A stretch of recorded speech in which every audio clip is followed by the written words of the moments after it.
ಗೊತ್ತಾ, radio active ಕೇಳೋದ್ರಿಂದ ಎಷ್ಟೆಲ್ಲ ಪ್ರಯೋಜನ ಇದೆ. ಖಂಡಿತ. ನಮ್ಮ ಪರಿಸರದ ಬಗ್ಗೆ ಕಾರ್ಯಕ್ರಮ ಇದೆ, ಶಿಕ್ಷಣ, ಆರೋಗ್ಯ. ಅಂದ್ರೆ ಕೇಳ್ತಾ ಕೇಳ್ತಾ ಕಲಿಬಹುದು, ಕಲಿತದ್ದನ್ನ ಪ್ರಯೋಗಿಸಬಹುದು, ಪ್ರಯೋಗಿಸಿ ಪ್ರಯೋಜನ ಹೊಂದಬಹುದು. ರೇಡಿಯೋ ಆಕ್ಟಿವ್ ಇದು ಸಮುದಾಯ ಬಾನುಲಿ. ಹೌದು, ಪರಿವಾರ, ಪರಿಸರ ಅಷ್ಟೇ ಯಾಕೆ, ಇಡೀ ಪ್ರಪಂಚದಲ್ಲಿಯೇ ಐಕ್ಯತೆ, ಭ್ರಾತೃತ್ವ, ಸಹಬಾಳ್ವೆ ಇವುಗಳನ್ನು ಕುರಿತು ವಿಚಾರವಂತ ಕಾರ್ಯಕ್ರಮಗಳ ವಾಹಿನಿ ಅಂದ್ರೆ ರೇಡಿಯೋ ಆಕ್ಟಿವ್.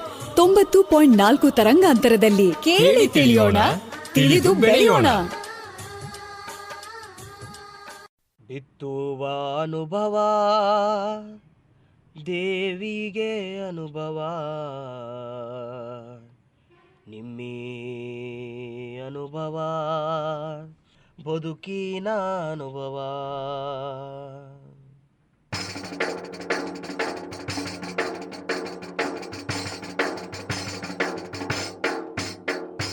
ಬಿತ್ತುವ ಅನುಭವ ದೇವಿಗೆ ಅನುಭವ, ನಿಮ್ಮಿ ಅನುಭವ ಬದುಕಿನ ಅನುಭವ. ಬಿತ್ತುವ ಅನುಭವ ದೇವಿಗೆ ಅನುಭವ, ನಿಮ್ಮಿ ಅನುಭವ ಬದುಕಿನ ಅನುಭವ. ವಯೋಸಹಜ ಮುಪ್ಪಿಗೊಂದು ಸವೆಸ ಬಂದ ಹಾದಿಯ ನೆನಪಿಗೊಂದು ದೇಹವೆಂಬ ನರನಾಡಿ ಎಲುಬುಗಳ ಮತ್ತಕ್ಕೊಂದು ಎದೆಯ ಒಳಗೆ ಅರಿವಿಗೊಂದು ಜೀವ ನೀಡುವ ಚೈತನ್ಯ ಜ್ಞಾನ ವಿಜ್ಞಾನದ ಬೆಳಕು. ಬಿತ್ತುವ ಅನುಭವ ದೇವಿಗೆ ಅನುಭವ, ನಿಮ್ಮಿ ಅನುಭವ ದೇವಿಗೆ ಅನುಭವ. ನಿಮ್ಮಂತ ರಂಗದ ಕದ ತೆಗೆದು ಬನ್ನಿ, ಮುಪ್ಪಿನ ಬದುಕಿಗೆ ಚೈತನ್ಯ ತುಂಬುವ. ಮುಪ್ಪಿನ ಆರೋಗ್ಯ ಆರೈಕೆಯ ವಿಜ್ಞಾನ ದೇವಿಗೆ ಅನುಭವ, ನಿಮ್ಮಿ ಅನುಭವ. ಅನುಭವ ದೇವಿಗೆ ಅನುಭವ, ನಿಮ್ಮಿ ಅನುಭವ ಬದುಕಿನ ಅನುಭವ, ನಿಮ್ಮಿ ಅನುಭವ ಬದುಕಿನ ಅನುಭವ, ನಿಮ್ಮಿ ಅನುಭವ ಬದುಕಿನ ಅನುಭವ. ನಮಸ್ಕಾರ ಕೇಳುಗರೆ, ನೀವು ಕೇಳ್ತಾ ಇದ್ದೀರಿ 90.4 ಕಂಪನಾಂಕಗಳ ಸಿಆರ್ ರೇಡಿಯೋ ಆಕ್ಟಿವ್. ಇದು ಬೆಂಗಳೂರಿನ ಮೊಟ್ಟಮೊದಲ ಸಮುದಾಯ ಬಾನುಲಿ ಕೇಂದ್ರ. An initiative of the department of media studies, Jain deemed to be university. ಇವತ್ತಿನ ಅನುಭವ ಕಾರ್ಯಕ್ರಮದ ಪ್ರಾಯೋಜಕರು ವಿಜ್ಞಾನ ಪ್ರಸಾರ ಮತ್ತು ಅಳಗಪ್ಪ ವಿಶ್ವವಿದ್ಯಾನಿಲಯ. Project is conceived by doctor Sridhar, mentored by Sai Sudha. ಕೇಳುಗರೆ, ಇವತ್ತಿನ ಅನುಭವ ಕಾರ್ಯಕ್ರಮದಲ್ಲಿ ಪ್ರಸ್ತುತಪಡಿಸ್ತಾ ಇರುವಂತಹ ವಿಷಯ ಟೆರೆಸ್ ಗಾರ್ಡನಿಂಗ್. ಈ ಒಂದು ವಿಷಯದ ಬಗ್ಗೆ ಅನುಸೂಯ ಶರ್ಮಾ ಅವರು ಸಾಕಷ್ಟು ವಿಷಯಗಳನ್ನ ತಿಳಿಸ್ಕೊಟ್ಟಿದ್ರು ನಮ್ಮ ಅನುಭವ ಕಾರ್ಯಕ್ರಮದಲ್ಲಿ. ಈ ಒಂದು ಕಾರ್ಯಕ್ರಮನ ನಾವು ನಮ್ಮ ಹಿರಿಯ ನಾಗರಿಕರಿಗೆ ಕೇಳಿಸಿ ಅವರ ಅಭಿಪ್ರಾಯಗಳನ್ನ ಸಂಗ್ರಹಿಸಿದ್ದೀವಿ. ಬನ್ನಿ ಹಾಗಾದರೆ ಇವತ್ತಿನ ಕಾರ್ಯಕ್ರಮದಲ್ಲಿ ಈ ಒಂದು ಟೆರೆಸ್ ಗಾರ್ಡನಿಂಗ್ ವಿಷಯವಾಗಿ ನಮ್ಮ ಕೇಳುಗರು ಏನೆಲ್ಲ ಅಭಿಪ್ರಾಯಗಳನ್ನ ವ್ಯಕ್ತಪಡಿಸಿದ್ದಾರೆ ಅಂತ ಕೇಳಿ ಬರೋಣ.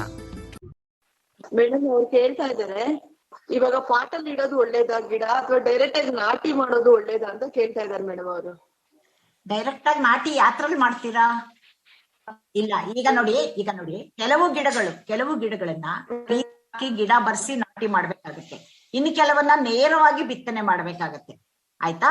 ಅದರಿಂದ ನೀವು ಮಾಡ್ಕೊಂಡು ಪಾಟ್ ಒಳಗೆ ನೆಟ್ಕೊಳ್ಳೋದು ಒಳ್ಳೇದು. ನನ್ನ ಕೇಳಿದ್ರೆ ಪರ್ಟಿಕ್ಯುಲರ್ ಆಗಿ ತರಕಾರಿ ಗಿಡಗಳಲ್ಲಿ ನೀವು ಟೊಮೆಟೊ, ಮೆಣಸಿನಕಾಯಿ, ಬದನೆಕಾಯಿ ಇಂಥದನ್ನೆಲ್ಲ ಒಟ್ಟು ಬೀಜಗಳನ್ನ ಹಾಕಿ, ಒಂದು 10 ಬೀಜ ಹಾಕಿ ಅದರಲ್ಲಿ ಚೆನ್ನಾಗಿ ಬಂದಿರುವಂತಹ ಗಿಡಗಳನ್ನ ಆರಿಸಿ ನಾವು ಪಾಟ್ ಒಳಗಡೆನಲ್ಲಿ ನೆಟ್ಕೋತೀವಿ.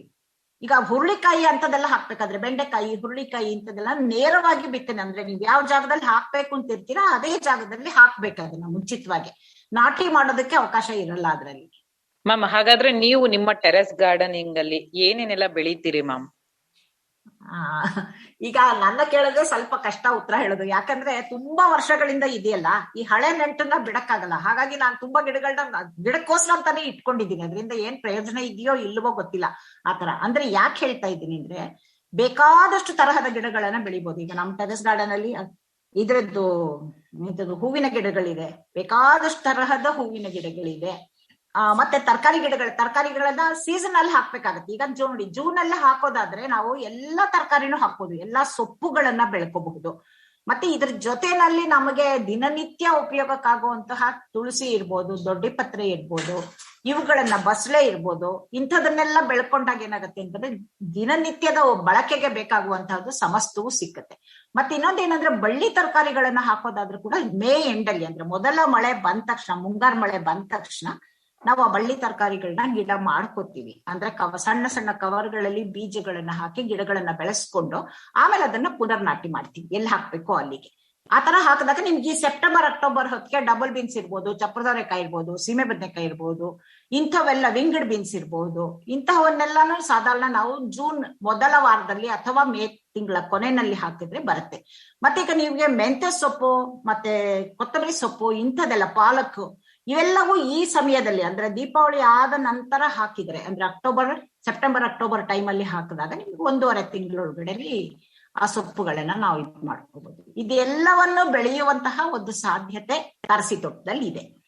ಖಂಡಿತ ಮ್ಯಾಮ್. ಅಂದ್ರೆ ಮನೆಗ್ ಬೇಕಾಗಿರುವಂತಹ ಐಟಮ್ ನಾವು ಬೆಳ್ಕೊಳ್ಬಹುದು ನಮ್ಮ ಟೆರೆಸ್ ಅಲ್ಲಿ. ಖಂಡಿತ ಬೆಳ್ಕೋಬಹುದು ಮ್ಯಾಮ್. ಮತ್ತೆ ಇನ್ನೊಂದು ಅದಕ್ಕೆ ರಿಲೇಟೆಡ್ ಆಗಿ ಪ್ರಶ್ನೆ. ಈಗ ನಾವ್ ಎಲ್ಲರಿಗೂ ಒಂದ್ ಸಮಸ್ಯೆ ಏನು ಅಂದ್ರೆ ಟೈಮ್ ಸಿಗಲ್ಲ ಅಂತ. ಹಾಗಾಗಿ ಈ ಟೆರೆಸ್ ಗಾರ್ಡನಿಂಗ್ ಗೆ ನಾವು ಪ್ರತಿದಿನ ಇಷ್ಟು ಸಮಯ ಅಂತ ಏನಾದ್ರು ಕೊಡ್ಬೇಕಾಗತ್ತಾ? ಹೇಗೆ ಟೈಮ್ ಅದಕ್ಕೆ ಕೊಡ್ಬೇಕು, ಎಷ್ಟು ಕೊಡ್ಬೇಕು, ಹೇಗೆ ಅಂತ? ಇದು ಎಷ್ಟು ಕೊಡ್ಬೇಕು ಅನ್ನೋದಕ್ಕಿಂತ ಹೆಚ್ಚಾಗಿ ನಾವ್ ಎಷ್ಟು ಕೊಡಕ್ ಸಾಧ್ಯ ಅನ್ನೋದನ್ನ ಯೋಚನೆ ಮಾಡ್ಕೋಬೇಕು ಅಲ್ವಾ. ಈಗ ಏನಂದ್ರೆ ಬೆಳಗ್ಗೆ ಎದ್ದ ತಕ್ಷಣ ಎಲ್ಲರೂ 9 ಗಂಟೆಗೆ ಆಫೀಸ್ಗೆ ಹೋಗ್ತಾರೆ ಅಂತಾನೆ ಇಟ್ಕೊಳ್ಳೋಣ. ನಾವು ಬೆಳಗ್ಗೆ ಒಂದ್ ಅರ್ಧ ಗಂಟೆ ಕಾಲ ಹೋದ್ರೆ 2 ತರಹದಲ್ಲಿ ಉಪಯೋಗ. ಇದು ನಿಮ್ಮ ಮೈಂಡ್ ಒಂಥರ ಫ್ರೆಶ್ ಆಗುತ್ತೆ ಒಂದು, ಮತ್ತೆ ಪ್ರತಿಯೊಂದು ಗಿಡವನ್ನು ನಾವು ನೋಡ್ಕೊಂಡು ಹೋದಾಗ ಯಾವ ಗಿಡಕ್ಕೆ ನೀರ್ ಬೇಕು, ಯಾವ ಗಿಡಕ್ಕೆ ನೀರ್ ಬೇಡ, ಯಾವ್ದಕ್ಕೆ ಏನ್ ಬೇಕು, ಏನ್ ಮಾಡಬಹುದು ಸಾಯಂಕಾಲ ಅಂತ ಒಂದು ಕ್ಯಾಲ್ಕುಲೇಷನ್ ಹಾಕೋಬಹುದು ಬೆಳಗ್ಗಿನ ಸುತ್ತ ಹೋದಾಗ. ಮತ್ತೆ ಸಾಯಂಕಾಲ ನೀವು ಆಫೀಸಿಂದ ಬಂದ್ಮೇಲೆ ಅಥವಾ ನಿಮ್ಮ ಮನೆ ಕೆಲಸಗಳು ಮುಗಿದ ಮೇಲೆ 1 hour ಆದ್ರೂ ಕೊಡ್ಬೇಕಾಗುತ್ತೆ. ಗೊಬ್ಬರ ಮಾಡೋ ಟೈಮ್ ಒಳಗಡೆನಲ್ಲಿ ಸ್ವಲ್ಪ ಸಮಯ ಜಾಸ್ತಿ ಬೇಕು. ಮತ್ತೆ ಬೇಸಿಗೆ ಕಾಲದಲ್ಲಿ ಪ್ರತಿದಿನ ನೀರ್ ಹಾಕ್ಬೇಕಾಗುತ್ತೆ ಗಿಡಕ್ಕೆ. ಇಲ್ಲಿ ನೀರಿನ ವಿಷಯ ಬಂದಾಗ ನಾನು ಒಂದು ವಿಷಯವನ್ನ ಸ್ಪಷ್ಟವಾಗಿ ಹೇಳಕ್ ಇಷ್ಟಪಡ್ತೀನಿ. ಏನಂದ್ರೆ ನಮ್ಮ ಕುಂಡದಲ್ಲಿ ಹಾಕುವ ಮಿಶ್ರಣದಲ್ಲಿ ಮಣ್ಣಿನ ಜೊತೆ ನಾವು ಕಾಂಪೋಸ್ಟ್ ಬೆರೆಸ್ತೀವಲ್ಲ, ಅವಾಗ ನಾನು ನಿಮ್ಗೆ ಹೇಳ್ದೆ ಆಗ್ಲೇ, ಮಣ್ಣನ್ನ ಸಜೀವ ಮಾಡೋದಕ್ಕೋಸ್ಕರ ಎಲೆಯನ್ನ ಹಾಕಿ ಮಣ್ಣಿನ ಜೊತೆನಲ್ಲಿ ಇಟ್ಟು 1.5 ತಿಂಗಳ ಮೇಲೆ ಅದನ್ನ ಬಳಸ್ಕೋಬಹುದು ಅಂತ. ಅದನ್ನ ಎಲೆ ಗೊಬ್ಬರ ಅಂತ ಕರಿತೀವಿ. ಅದನ್ನು ಕೂಡ ಹಾಕಿ ಮಾಡಿದಾಗ ಅದು ಜಾಸ್ತಿ ಇದ್ದಾಗ ಅದರ ಅಂಶ ನೀರ್ನ ನೀವು ದಿನ ಹಾಕಬೇಕಾಗಲ್ಲ. ನಾನು 3 ದಿನಕ್ಕೆ 1 ದಿನಾನೇ ನೀರ್ ಹಾಕುದು ಮೇಲ್ಗಡೆನಲ್ಲಿ. ಹಾಗಿಲ್ಲದೆ ನೀವು ಬರೀ ಮಣ್ಣು ಮರಳು ಬೆರೆಸಿ ನೀವು ಗಿಡ ನೆಟ್ಟಿದ್ರೆ ಪ್ರತಿ ದಿನ ನೀರು ಹಾಕಬೇಕಾಗತ್ತೆ. ಇದಕ್ಕೆ 1 ಗಂಟೆ ಕಾಲ ಹಿಡಿಸುತ್ತೆ.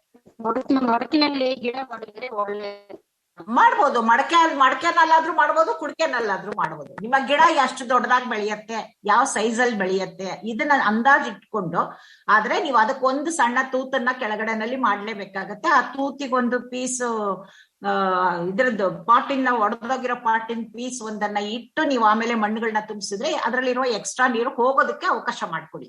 ಯಾವುದ್ರಲ್ಲೇ ಬೆಳೆದ್ರೂ ಇದೊಂದು ಮಾತ್ರ ಮಾಡ್ಲೇಬೇಕು. ಮಾಡಿದಾಗ ನೀವು ಆ ಗಿಡ ಬೆಳೆಯಲಿಕ್ಕೆ ಸಾಧ್ಯ ಇದೆ. ತುಂಬಾ ಎತ್ತರ ಬೆಳೆಯುವಂತಹ ಗಿಡ ಆದ್ರೆ ದೊಡ್ಡ ಪಾಟ್ ಅಥವಾ ದೊಡ್ಡ ಮಡಕೆ ಒಳಗಡೆ ಹಾಕ್ಬೇಕಾಗತ್ತೆ. ಚಿಕ್ಕ ಗಿಡಗಳಾದ್ರೆ ಸಣ್ಣದ್ರಲ್ಲಿ ಹಾಕೊಳಕ್ ಸಾಧ್ಯ ಇದೆ. ಇಲ್ಲ ಹಾಕ್ಬೋದಮ್ಮ, ಮಡಕೆ ಒಳಗ್ ಕೂಡ ಹಾಕೋಬಹುದು, ಏನು ತೊಂದ್ರೆ ಇಲ್ಲ. ಏನಂದ್ರೆ ನಿಮ್ಗೆ ಅದನ್ನ ಎತ್ತಿ ಇಳಿಸಿ ಮಾಡೋದು ಕಷ್ಟ ಆಗುತ್ತೆ. ಮತ್ತೆ ನೀವು ಯಾವ ಸೈಜಿನ ಗಿಡ ಹಾಕ್ತೀನಿ ಅಂತೀರೋ ಆ ಸೈಜಿಗೆ ಮಡಕೆಯನ್ನ ನೀವು ಹೊಂದಿಸ್ಕೋಬೇಕಾಗತ್ತೆ. ಪುಟ್ಟ ಗಿಡನ ತಗೊಂಡೋಗಿ ದೊಡ್ಡ ಮಡಕೆ ಒಳಗೆ ಹಾಕಿದ್ರೆ ಅದು ಸರ್ವೈವ್ ಆಗೋದು ಕಷ್ಟ ಸ್ವಲ್ಪ. ಮ್ಯಾಮ್, ಈ ಪಾಟ್ಗಳಲ್ಲಿ ಇವಾಗ ಮೇಲೆ ಬೆಳೆಯುವಾಗ ಒಂಥರ ಸಣ್ಣ ಸಣ್ಣ ಕಲ್ಲು ಹಾಕ್ತಾರಲ್ಲ ಪಾಟ್ಸ್ ಅಲ್ಲಿ, ಅದರಿಂದ ಏನ್ ಉಪಯೋಗ? ಅದು ಯಾತಕ್ಕೆ ಅಂತ ಹೇಳಿದ್ರೆ ನಿಮ್ಗೆ ಹೇಳಿದೆ ಅಲ್ವಾ, ಒಂದು ಡ್ರೈನೇಜ್ ಹೋಲ್ ಅಂತ ಮಾಡ್ತೀವಿ ನಾವು ಪಾಟ್ಗಳಿಗೆ. ನೀವು ಗಮನಿಸಿರ್ಬೋದು, ಪಾಟ್ ಕೊಂಡು ಕೂಡ ಅದ್ರ ಕಡೆ ಒಂದು ತೂತ್ ಇರುತ್ತೆ. ತೂತ್ ಯಾಕೆ ಮಾಡಿರ್ತಾರೆ ಅಂದ್ರೆ, ಒಂದು ವೇಳೆ ನಾವು ಹಾಕಿದ ನೀರು ಹೆಚ್ಚಾದ್ರೆ ಆ ಹೆಚ್ಚಾದ ನೀರು ಅಲ್ಲೇ ನಿಂತ್ಕೋಬಾರ್ದು ಅನ್ನೋ ಒಂದು ಕಾರಣಕ್ಕೋಸ್ಕರ, ಅದು ನೀರ್ ಹರಿದು ಹೋಗೋಕ್ಕೋಸ್ಕರ ಆ ಡ್ರೈನೇಜ್ ಮಾಡಿರ್ತಾರೆ. ಮತ್ತೆ ಆ ಡ್ರೈನೇಜ್ ಅಲ್ಲಿ ಮಣ್ಣು ತುಂಬ್ಕೊಂಡ್ಬಿಟ್ರೆ ನೀರ್ ಹೇಗೆ ಹೋಗುತ್ತೆ ಹೊರಗಡೆಗೆ? ಅದನ್ನ ತಪ್ಸಕ್ಕೋಸ್ಕರ ನಾವು ಒಂದು ಕಲ್ಲು ಅಥವಾ ಒಂದು ಪಾಟ್ ಪೀಸ್ ನ ಅಡ್ಡ ಇಡ್ತೀವಿ ಅದಕ್ಕೆ. ಹಂಗೆ ಮೇಲೆನೂ ಹಾಕ್ತಾರಲ್ಲ ಭಾಗ, ಪಾಟ್ ಅಲ್ಲಿ ಮೇಲೆ ಭಾಗದಲ್ಲೂ ಪೆಬಲ್ಸ್ ಅದೆಲ್ಲ ಹಾಕ್ತಾರೆ, ಸ್ಟೋನ್ಸ್. ಪೆಬಲ್ಸ್ ಇಡೋದನ್ನ ಹೇಳ್ತೀರಾ? ಅದು ಅಲಂಕಾರ ಮಾಡೋಕ್ಕೋಸ್ಕರ ಹಾಕೋತಾರೆ ಅಷ್ಟೇ. ಅದರಿಂದ ನೋಡಕ್ ಚೆನ್ನಾಗ್ ಕಾಣ್ಲಿ ಅಂತ ಹಾಕೋತಾರೆ. ಬಿಳಿ ತರದ ಕಲ್ಲುಗಳನ್ನ ತಂದು ಜೋಡಿಸ್ತಾರೆ ಗಿಡದ ಸುತ್ತ. ಬಟ್ ಏನಂದ್ರೆ ನಾವು ಕೆಲವು ಸಮಯದಲ್ಲಿ ಕಳೆ ಬೆಳೆಯೋದು ಕಡಿಮೆ ಆಗಬಹುದು ಅದ್ರೊಳಗೆ. ಅದಕ್ ಬಿಟ್ರೆ ಅದಕ್ಕಿಂತ ಉಪಯೋಗ ಏನಿಲ್ಲ ಅದರಿಂದ. ಮ್ಯಾಮ್ ಮತ್ತೆ ಈಗ ಸೀನಿಯರ್ ಸಿಟಿಸನ್ ಅಂತ ಹೇಳಿದಾಗ ಮನೆಯಲ್ಲಿ ಎಲ್ಲರ ಪ್ರೋತ್ಸಾಹ ಇರ್ಲೇಬೇಕು ನಾವೇನೇ ಮಾಡ್ಬೇಕು ಅಂದ್ರೆ. ಹಾಗಾಗಿ ಮನೆಯವರ ಪ್ರೋತ್ಸಾಹ ಪಡ್ಕೊಳ್ಳೋದು ಹೇಗೆ? ಈಗ ನಾವೇನಾದ್ರೂ ಆತರ ಮಾಡ್ತೀವಿ ಅಂತ ಹೇಳ್ದಾಗ ಸೀನಿಯರ್ ಸಿಟಿಸನ್ ಏನ್ ಹೇಳ್ತಾರೆ ಮನೆಯವರು, ಓ ನೀನೇನಾದ್ರೂ ಮಾಡಕ್ ಹೋಗಿ ಬಿದ್ದಿ ಅದು ಇದು ಮಾಡ್ಕೊಂಡ್ರೆ ನಾನು ಹಾಸ್ಪಿಟ್ಲಿಗೆ ದುಡ್ಡು ಇಡಕ್ ಆಗಲ್ಲ, ಇರಕ್ ಆಗಲ್ವಾ ನಿಂಗೆ? ಈ ತರ ನಾವು ಎಷ್ಟೇ ಪ್ರೋತ್ಸಾಹದಿಂದ ಹೋಗ್ತೀವಿ ಅಂದ್ರು ಕಾಲ್ ಎಳಿಯೋರೇ ಜಾಸ್ತಿ ಇರ್ತಾರೆ ಅಂತ ಹೇಳ್ಬೋದು. ಹಾಗಾಗಿ ಮನೆಯವರೆಗೂ ಮತ್ತು ಅಂತಹ ಸಮಸ್ಯೆಗಳು ಬಂದಾಗ ಹಿರಿಯರು ಏನ್ ಮಾಡ್ಬೇಕು ಅಂತ ಹೇಳ್ತೀರಿ ಮ್ಯಾಮ್? ಇಲ್ಲ, ಇದಕ್ಕೆ ಏನು ಮಾಡಕ್ಕಾಗಲ್ಲ. ನಾನ್ ಹೇಳೋದೇನಂದ್ರೆ, ನಮ್ಮಷ್ಟಿಗೆ ನಾವು ಅದನ್ನ ಮಾಡ್ತಾ ಇರ್ಬೇಕು ಕೆಲ್ಸನ. ಈಗ ಸಾಯಂಕಾಲ 5 ಗಂಟೆಗೆ ನೀವ್ ಮೇಲ್ ಹೊಟ್ಟೋಗಿ ಎಷ್ಟೊತ್ ಕೂತಿರ್ತಾರೆ ಉಳ್ದವ್ರು ನಿಮ್ ಜೊತೆಲಿ ಇರೋರು ಕೆಳಗಡೆನಲ್ಲಿ, ಏನ್ ಮಾಡ್ತಿದ್ದಾಳೆ ಮೇಲ್ಗಡೆ ಅನ್ನೋ ಕುತೂಹಲ ಇರುತ್ತೆ ಅಲ್ವಾ? ಹಿಂದಿಂದ ಬರ್ತಾರೆ ಕೆಲ್ಸ ಮಾಡು ಅಂತ ಹೇಳ್ಬೇಡಿ. ನಿಮ್ ಜೊತೆನಲ್ಲಿ 4 ದಿನ ಆ ಟೆರೆಸ್ ಸುತ್ತಿದ್ರೆ ಆಟೋಮೆಟಿಕ್ ಆಗಿ ಅವರೇ ಮಾಡಕ್ ಶುರು ಮಾಡ್ತಾರೆ ಆ ಕೆಲ್ಸನ. ಮತ್ತೆ ಇನ್ನೊಂದ್ ಏನಂತ ಹೇಳಿದ್ರೆ, ಒಂದ್ ಸ್ವಲ್ಪ ಇದಕ್ ನೀರ್ ಹಾಕ್ಬಿಡಿ, ಒಂದ್ ಸ್ವಲ್ಪ ಇದಕ್ ಗೊಬ್ಬರ ಹಾಕ್ಬಿಡಿ ಅಂತ ಈ ತರ ಸಣ್ಣ ಸಣ್ಣ ಸಣ್ಣ ಕೆಲ್ಸಗಳನ್ನ ಮಾಡ್ಸಕ್ ಶುರು ಮಾಡಿದ್ರೆ ಆಮೇಲೆ ಅವ್ರಿಗೆ ಅಭ್ಯಾಸ ಆಗ್ಬಿಡತ್ತೆ. ಒಂದ್ಸತಿ ಅಭ್ಯಾಸ ಆದ್ರೆ ನೀವು ಆಚೆ ಹೋಗೋದ್ರು ಕೂಡ ಅವ್ರು ಹೋಗಲ್ಲ. ಇದು ಮಾತ್ರ ಗ್ಯಾರಂಟಿ ಕೊಡಬಲ್ಲೆ ನಾನು. ಇನ್ನೂ ಒಂದೇನ್ ಮಾಡ್ಬೋದು ಅಂತ ಹೇಳಿದ್ರೆ, ನಿಮ್ಮ ಗಿಡದಲ್ಲಿ ಒಂದ್ ಹೂ ಬಿಟ್ಟಿದೆ ಅಂತ ಇಟ್ಕೊಳ್ಳಿ, ದಯವಿಟ್ಟು ಇದಕ್ಕೊಂದು ಫೋಟೋ ತೆಕ್ಕೊಡಿ ಅಂತ ಹೇಳಿ ಕ್ಯಾಮ್ರಾ ಇಟ್ಕೊಂಡ್ ಬರ್ತಾರೆ. ಅದೇ ಒಂದ್ ಅಭ್ಯಾಸ ಆಗತ್ತೆ ಅವ್ರಿಗೆ. ಅವಾಗ ಯಾವ ಗಿಡ ಚಿಗುರಿದ್ಯಾ ಅದ್ರ ಫೋಟೋ ತೆಗಿಯೋಣ, ಯಾವ ಹೂ ಅರಳಿದೆ ಅದ್ರ ಫೋಟೋ ತೆಗಿಯೋಣ. ಈ ರೀತಿ ಅಭ್ಯಾಸ ಮಾಡ್ಕೊಂಡ್ಬಿಟ್ಟಾಗ ಆ ಗಿಡಗಳ ನಂಟು ಹೇಗೆ ಅಂದ್ರೆ ಕಿತ್ರು ಕೀಳಕ್ ಆಗದೆ ಇರುವಂತಹ ಸಂಬಂಧ ಬೆಳ್ಕೊಳತ್ತೆ ಅವರು ಕೂಡ. ನಮಸ್ಕಾರ ಕೇಳಿದರೆ, ನಮ್ ಜೊತೆ ರಾಜೇಶ್ವರಿ MC ಅವರಿದ್ದಾರೆ. ಇವರು ಸೋಷಿಯಲ್ ವರ್ಕ್ ಮಾಡ್ತಾರೆ, ಮತ್ತೆ ಹಿರಿಯ ನಾಗರಿಕರು ಕೂಡ. ಇವರು ಡಾಕ್ಟರ್ ಅನ್ಸೂಯ ಅವ್ರದ್ದು ಒಂದು ಪ್ರೋಗ್ರಾಮ್ ಅನ್ನ ಕೇಳಿಸ್ಕೊಂಡಿದ್ದಾರೆ, ಅದು ಟೆರೆಸ್ ಗಾರ್ಡನಿಂಗ್ ಅಂತ. ಆ ಟೆರೆಸ್ ಗಾರ್ಡನಿಂಗ್ ಪ್ರೋಗ್ರಾಮ್ ಕೇಳಿಸ್ಕೊಂಡು ಅವರು ಫೀಡ್ಬ್ಯಾಕ್ ಅನ್ನ ನಮ್ಮೊಟ್ಟಿಗೆ ಶೇರ್ ಮಾಡ್ತಿದ್ದಾರೆ. ಹಾಗಾದ್ರೆ ಯಾವ ರೀತಿ ಇತ್ತು ಆ ಪ್ರೋಗ್ರಾಮು, ಏನೆಲ್ಲ ತಿಳಿಸ್ಕೊಟ್ರು ಅಂತ ಅವರು ನಮ್ಮೊಟ್ಟಿಗೆ ಶೇರ್ ಮಾಡ್ತಿದ್ದಾರೆ ಸ್ನೇಹಿತರೆ. ಹಾಗಾದ್ರೆ ಬನ್ನಿ ಅವ್ರನ್ನೇ ಕಾರ್ಯಕ್ರಮಕ್ಕೆ ಸ್ವಾಗತಿಸ್ತಾ ಅವ್ರನ್ನೇ ಕೇಳೋಣ ಫೀಡ್ಬ್ಯಾಕ್ ಅನ್ನ. ನಮಸ್ಕಾರ ರಾಜೇಶ್. ನಮಸ್ಕಾರ madam. Rajeshwari MC, social worker.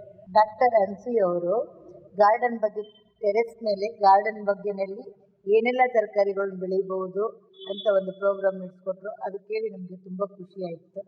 ಏನೆಲ್ಲ ಬೆಳಿಬಹುದು ಅಂದರೆ, ಮನೆಯಲ್ಲೇ ಕಾಂಪೋಸ್ಟ್ ಮಾಡಿ ತರಗೆಲೆಗಳು, ಹಸಿ ತರಕಾರಿಗಳ ಸಿಪ್ಪೆಗಳನ್ನೆಲ್ಲ ಹಾಕಿ ಕಾಂಪೋಸ್ಟ್ ಮಾಡಿ ಅದರಿಂದ ನಾವು ಗೊಬ್ಬರ ತಯಾರು ಮಾಡಿ ಅಲ್ಲೇ ಮನೆಯಲ್ಲೇ ಏನೆಲ್ಲ ತರಕಾರಿಗಳನ್ನ ಬೆಳಿಬಹುದು ಅಂತ ಒಂದು ಮಾಹಿತಿ ಕೊಟ್ಟರು. ತುಂಬ ಖುಷಿಯಾಯಿತು. ಮಿಶ್ರಣ ಮಾಡಿ ಉದುರಿದ ತರಗೆಲೆ ಮತ್ತು ಮಣ್ಣು ಮತ್ತು ಒಣಗಿದ ಎಲೆಗಳನ್ನೆಲ್ಲ, ಮತ್ತು ರೋಡಲ್ಲಿ ಸಿಗುವಂಥ ಒಂದು ತರಗೆಲೆಗಳು ತುಂಬ ಹಣ್ಣಾಗಿ ಉದುರಿರೋ ಎಲೆಗಳನ್ನ ತಂದು ಅವನ್ನೆಲ್ಲ ಮಿಶ್ರಣ ಮಾಡಿ ಮಣ್ಣಲ್ಲಿ ಮಿಕ್ಸ್ ಮಾಡಿ ಅದನ್ನೆಲ್ಲ ಸ್ವಲ್ಪ ದಿನ ಇಟ್ಟು ಗೊಬ್ಬರ ಮಾಡಿ ಅದರಿಂದಲೇ ನಾವು ಗೊಬ್ಬರ ತಯಾರು ಮಾಡ್ಕೋಬೋದು ಅಂತಲೂ ಅವರು ಹೇಳಿದ್ರು. ತುಂಬ ಚೆನ್ನಾಗಿತ್ತು ಪ್ರೋಗ್ರಾಮ್. ಮನೆಯಲ್ಲೇ ನಾವು ಟೆರೆಸ್ ಮೇಲೆ ತರಕಾರಿ ಬೆಳೆಯೋದ್ರಿಂದ ಹಿರಿಯ ನಾಗರಿಕರಿಗೆ ಎಲ್ಲ ತರಹ ಒಂದು ಒಳ್ಳೆಯ ಹವಾಮಾನ ಸಿಗುತ್ತೆ, ಒಳ್ಳೆ ಗಾಳಿ ಸಿಗುತ್ತೆ, ಮತ್ತು ಸಾಲದಲ್ಲೇ ಇರೋದಕ್ಕೆ ಒಂದು ಅದರಿಂದ ಖುಷಿ ಕೂಡ ಸಿಗುತ್ತೆ. ಒಂದೊಂದು ತರಕಾರಿ ನೋಡಿದಾಗಲೂ ಒಂದೊಂದು ಥರ ಮನಸ್ಸು ಸಂತೋಷ ಆಗುತ್ತೆ. ನಾವು ಹಿರಿಯರು ಏನೆಲ್ಲ ಒಂದು ಅನುಭವಿಸ್ಬೇಕು ಅನ್ನೋದನ್ನ ಬೇರೆ ಕಡೆ ಹೋಗಿ ಅನುಭವಿಸೋಕ್ಕಾಗಲ್ಲ.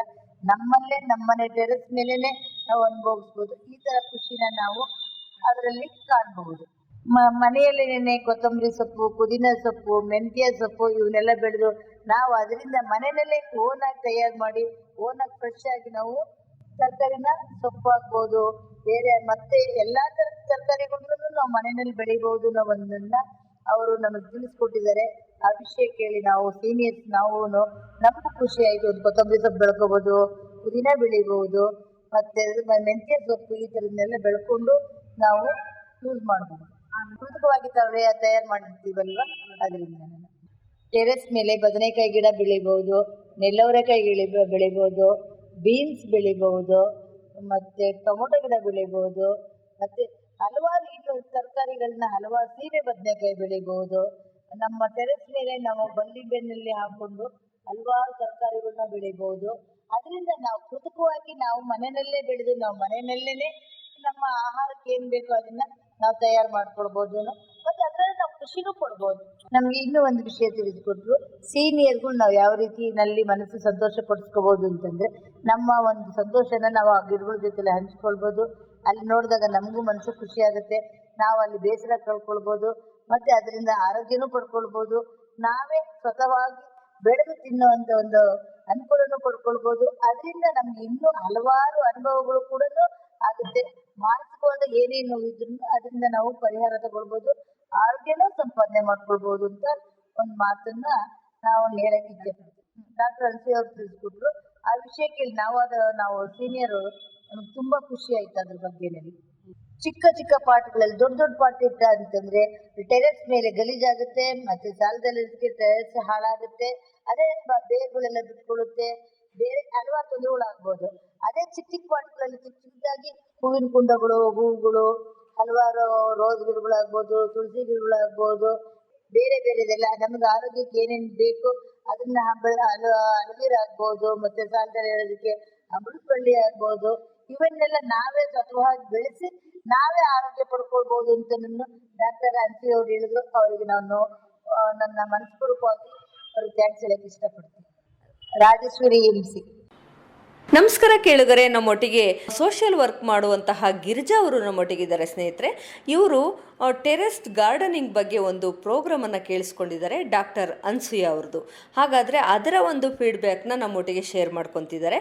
ಹಾಗಾದರೆ ಹೇಗಿತ್ತು ಪ್ರೋಗ್ರಾಮ್ ಅಂತ ಅವರನ್ನೇ ಕೇಳಿ ಬರೋಣ, ಬನ್ನಿ ಸ್ನೇಹಿತರೆ. ನಮಸ್ಕಾರ, ನಾನು ಗಿರಿಜಾಂಬ ಅಂತ ಸೋಷಿಯಲ್ ವರ್ಕಾಗಿ ಕೆಲಸ ಮಾಡ್ತಾ ಇದ್ದೀನಿ. ಡಾಕ್ಟರ್ ಅನ್ಸೂಯ ಅವರು ನಮಗೆ ತುಂಬ ಚೆನ್ನಾಗಿ ಮಾಹಿತಿ ಕೊಟ್ಟಿದ್ದಾರೆ. ಟೆರೆಸ್ ಗಾರ್ಡನ್ ಅಂತ, ಅಲ್ಲಿ ನಾವು ಟೆರೆಸ್ ಮೇಲೆ ಏನೇನು ಬೆಳೆ ಬೆಳಿಬೋದು ಅಂದರೆ ಸಣ್ಣ ಸಣ್ಣ ಪಾಟ್ಗಳಲ್ಲಿ ಹೂದೋಟ ಅಷ್ಟೇ ಅಲ್ದಲೇ ದೊಡ್ಡ ದೊಡ್ಡ ಪಾಟ್ಗಳಲ್ಲಿ ಕೊತ್ತಂಬರಿ ಸೊಪ್ಪು, ಪುದೀನ ಸೊಪ್ಪು, ಬದನೆಕಾಯಿ, ಬೀನ್ಸು, ಪ್ರತಿಯೊಂದು ನಾವು ಬೆಳ್ಳುಳ್ಳಿ ಗಿಡ, ಶುಂಠಿ ಪ್ರತಿಯೊಂದು ನಾವು ಮಾಡ್ಕೊಬೋದು. ರೀಪಾಟ್ ಮಾಡೋ ಬದಲು ನಾವು ಒಣಗಿದ ತರಗೆಲೆಗಳನ್ನೆಲ್ಲ ಪೌಡ್ರ್ ಮಾಡಿ ಮತ್ತೆ ಮಣ್ಣು ಮಿಶ್ರಣ ಮಾಡಿ ಅದೇ ಪಾಟ್ಗಳಿಗೆ ನಾವು ಮತ್ತೆ ಹಾಕಿದರೆ ತುಂಬ ಚೆನ್ನಾಗಿ ಬರುತ್ತೆ. ಇನ್ನೂ ಒಂದು ಮಾಹಿತಿ ಏನಂದರೆ, ಗಿಡಗಳು ಒಣಗೋಗ್ತಾ ಇದೆ ಅಂದರೆ ಹೊಂಗೆ ಹೂ ಬೀಜನೂ ಅದರಲ್ಲಿ ಹಾಕಿದರೆ ತುಂಬ ಚೆನ್ನಾಗಿ ಸತ್ತೋಗೋ ಗಿಡನೂ ಸಹ ತುಂಬ ಚೆನ್ನಾಗಿ ಬರುತ್ತೆ. ತುಳಸಿ ಪಾಟ್ಗೂ ಹಾಕಿ ನೀವೆಲ್ಲದಕ್ಕೂ ಹೊಂಗೆ ಬೀಜದ್ದು ಹೂವು ಇರುತ್ತಲ್ಲ, ಹೊಂಗೆ ಗಿಡದ್ದು, ಅದನ್ನು ಸ್ವಲ್ಪ ಹಾಕಿ ನೋಡಿ, ಮೆಡಿಷನ್ ಥರ ವರ್ಕ್ ಮಾಡುತ್ತೆ. ತುಂಬ ಚೆನ್ನಾಗಿದೆ ಡಾಕ್ಟರ್ ಅನ್ಸೂಯ ಅವರು ತಿಳಿಸ್ಕೊಟ್ಟಿರೋ ಅಂಥ ಮಾಹಿತಿ. ನಮಗೆ ಏನೇನು ನಾವು ತರಕಾರಿಗಳನ್ನು ಬೆಳೆದು ನಾವೇ ಹೂವು ದೇವ್ರ ಪೂಜೆಗಾಗುತ್ತೆ, ತರಕಾರಿಗಳನ್ನು ನಾವು ಬೆಳೆದ್ರೆ ಮನೆಗೆ ನಮಗೆ ಅದೊಂದು ಚೆನ್ನಾಗಿ ಒಳ್ಳೆ ಫಲವತ್ತಾದ ರಸಗೊಬ್ಬರದಿಂದ ಬೆಳೆದಂತೆ ಅಷ್ಟು ರುಚಿಕರವಾಗಿ ಸಿಗುತ್ತೆ. ಮತ್ತು ಒಳ್ಳೆ ಪೇರೆಂಟ್ಸ್ ಇದ್ದರೆ ಏಜ್ ಆದವರು ಮಾಡಿ ಮೇಲೆ ಹೋಗ್ಬಿಟ್ಟು ವಾಕ್ ಮಾಡ್ಬೋದು, ಅವ್ರಿಗೆ ಒಳ್ಳೆ ಗಾಳಿನೂ ಸಿಗುತ್ತೆ, ಆರೋಗ್ಯನೂ ಸಿಗುತ್ತೆ, ಎಲ್ಲ ಚೆನ್ನಾಗಿರುತ್ತೆ. ಆದ್ದರಿಂದ ನಾವೇ ಬೆಳೆದು ಊಟ ಮಾಡೋದು ನಮಗಿನ್ನ ಖುಷಿ ಕೊಡುತ್ತೆ, ಚೆನ್ನಾಗಿರುತ್ತೆ. ಅದರಿಂದ ನಾವು ಬೆಳ್ಕೊಂಡು ಬೇರೆಯವ್ರಿಗೂ ಇದನ್ನು ಮಾಹಿತಿ ಕೊಟ್ಟರೆ ತುಂಬ ಚೆನ್ನಾಗಿರುತ್ತೆ. ನಾವು ಮಾಡ್ಕೊಂಡಿದ್ದೀವಿ. ಡಾಕ್ಟರ್ ಅನ್ಸೂಯ ಅವರು ಹೇಳಿದ ಥರ 10 ದಿನಕ್ಕೊಂದ್ಸಲ ನಾವೇ ಕಾಂಪೋಸ್ಟ್ ಮಾಡಿದರೆ ಗಿಡಕ್ಕೆ ಬೆಳೆ ತುಂಬ ಚೆನ್ನಾಗಿ ಬರುತ್ತೆ. ಇದರಿಂದ ತುಂಬ ಚೆನ್ನಾಗಿರುತ್ತೆ, ಗಿಡಗಳು ನೋಡೋಕ್ಕೂ ಚೆನ್ನಾಗಿರುತ್ತೆ, ಫಲಬದ್ಧತೆ ಚೆನ್ನಾಗಿರುತ್ತೆ. ಎಷ್ಟೋ ಜನ ಮಣ್ಣು ಚೇಂಜ್ ಮಾಡ್ತಾರೆ, ರೀಪಾಟ್ ಮಾಡಕ್ಕೆ ಹೋಗ್ತಾರೆ. ಅದ್ರ ಬದಲು ಮತ್ತೆ ಈ ಕಾಂಪೋಸ್ಟ್ ಮಾಡಿದ್ರೆ ತುಂಬ ಚೆನ್ನಾಗಿರುತ್ತೆ ಗಿಡಗಳು. ಕಾಂಪೋಸ್ಟ್ ಮಾಡಬೇಕಾದ ಸಂದರ್ಭದಲ್ಲಿ ನಾವು ಶುದ್ಧವಾದ ನೀರನ್ನು ಮಿಶ್ರಣ ಮಾಡಿ ಶುದ್ಧವಾದ ನೀರಿನಲ್ಲಿ ಔಷಧಿ ಸಿಂಪಡಿಸಿದರೆ ಬೆಳೆ ತುಂಬ ಚೆನ್ನಾಗಿರುತ್ತೆ. ಮತ್ತು ಇದು ಯಾವಾಗ ಸಿಂಪಡಿಸ್ಬೇಕು ಅಂದರೆ ರಾತ್ರಿ ವೇಳೆ ಅಥವಾ ಬೆಳಗಿನ ಜಾವ ನಾವು ಸಿಂಪಡಿಸಿದ್ರೆ ತುಂಬ ಚೆನ್ನಾಗಿರುತ್ತೆ, ಗಿಡ ಹಾಳಾಗಲ್ಲ. ಈ ಬೆಳೆ ಏನಕ್ಕೆ ನಾವು ಟೆರೆಸ್ ಮೇಲೆ ಬೆಳಿಬೇಕು ಅಂದರೆ ನಮಗೆ ಮನಸ್ಸಿಗೂ ಸಂತೋಷ ಕೊಡುತ್ತೆ, ಆಮೇಲೆ ಆರೋಗ್ಯಕ್ಕೂ ಚೆನ್ನಾಗಿರುತ್ತೆ. ಹಿರಿಯ ನಾಗರಿಕರಿಗೆ ಏನು ಒಂದು ಬಾಡಿಗೆ ವ್ಯಾಯಾಮ ಬೇಕಾಗುತ್ತೆ. ಇವಾಗ ಈ ಬೆಳೆ ಬೆಳೆಯೋದ್ರಿಂದ ಮನೆಗೆ ತರಕಾರಿನೂ ಆಯಿತು, ದೇವ್ರ ಪೂಜೆಗೆ ಹೂವು ಆಯಿತು. ಹಂಗಾಗಿ ಅವ್ರಿಗೆ ಕೀಲು ನೋವು, ಪ್ರತಿಯೊಂದು ಮೈಕೈ ನೋವು, ಗ್ಯಾಸ್ಟ್ರಿಕ್ ಸಮಸ್ಯೆ ಇದೆಲ್ಲದರಿಂದ ದೂರ ಆಗಬೇಕು ಅಂದರೆ ಈ ಆರೋಗ್ಯ ಕೆಡಕ್ಕೆ ಮುಂಚೆನೇ ನಾವೇ ಬೆಳೆದ ಆಹಾರ ತಿಂದರೂ ಒಳ್ಳೆಯದು. ಮತ್ತು ಅವರಿಗೆ ಒಂದು ವಾಕಿಂಗು, ಎಕ್ಸಸೈಸು ಪ್ರತಿಯೊಂದು ಇದರಲ್ಲಿ ಸಿಗೋದ್ರಿಂದ ಏನು ನಾವು ಬೆಳೆ ಬೆಳೆದು ಖುಷಿ ಪಡ್ತೀವೋ ಅದು ಮಾಡಿ ನೋಡಿದರೆ ತುಂಬ ಚೆನ್ನಾಗಿರುತ್ತೆ, ತುಂಬ ಖುಷಿ ಕೊಡುತ್ತೆ. ನಮಗೆ ಡಾಕ್ಟರ್ ಅನ್ಸೂಯ ಅವರು ಹೇಳಿ ತುಂಬ ಸಂತೋಷ ಆಯಿತು, ತಿಳಿಸ್ಕೊಟ್ಟಿದ್ದೀವಿ. ಎಲ್ಲ ಮಾಹಿತಿ ಕೊಟ್ಟಂಥ ಡಾಕ್ಟರ್ ಅನ್ಸೂಯ ಅವರಿಗೆ ನನ್ನ ನಮಸ್ಕಾರಗಳು. ನಾನು ಗಿರಿಜಾ. ನೀವು ಕೇಳ್ತಾ ಇದ್ದೀರಾ ಬೆಂಗಳೂರಿನ ಮೊದಲನೇ ಸಮುದಾಯ ಬಾನುಲಿ ರೇಡಿಯೋ ಆಕ್ಟಿವ್ 90.4 ಮೆಗಾಹರ್ಟ್ಸ್. ಕೇಳಿ ರೇಡಿಯೋ ಆಕ್ಟಿವ್, ಆಗಿ ಆಕ್ಟಿವ್.